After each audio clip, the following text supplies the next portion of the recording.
RIP Paul Walker.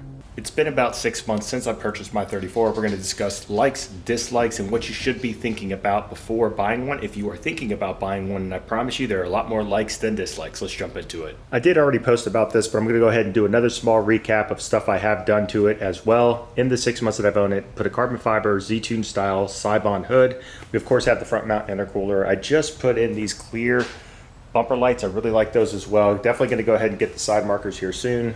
Coilovers and rims will be next, and I do want to definitely get the risers GTR style wing here in the back, and I did put an HKS high power exhaust here as well. I really like that. Super nice sounding, etc. Now while we are on the topic of GTR style versus GTT, of course this is a GTT. It's going to be two main things which obviously all GTT owners want. It's going to be number one, the wide rear quarter panels, of course, are wider on the GTR, and the all-wheel drive. Now let's go ahead and start talking about what I don't like about this car. And I will say there's actually only one thing I do not like about this car, and it is going to be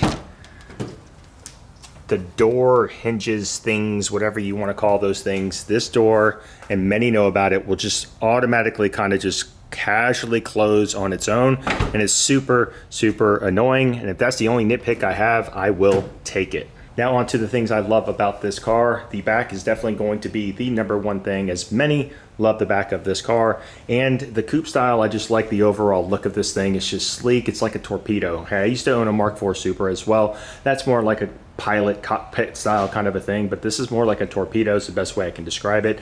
I absolutely love driving right hand. I wasn't sure. This was my first time doing it. I wasn't sure how I was going to like it, but I absolutely love it.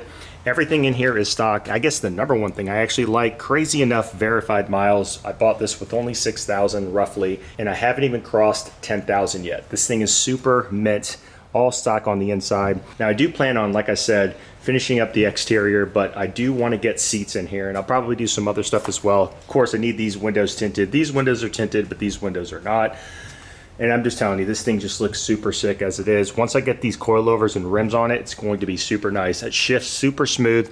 I'm telling you, mint on the inside. I mean, not even 10,000 miles. It is just absolutely flawless. Now on to what you need to think about if you are considering purchasing an R34. And the main thing is, parts are obviously much harder to get, and they are way more expensive. You also better like to do your own work. Learn. Let's be honest, when we personally work on our vehicles, we do a better, thorough job. So learn how to work on them. You don't want people touching this thing. I don't. I'm definitely going to be doing all the work myself. But yeah, like I said, it's definitely hard to get parts. Stock up if you can. Do the research, learn how to work on these yourselves, and you'll be just fine. It is an absolute blast. The hype is real. Subscribe if you're not already, and peace out.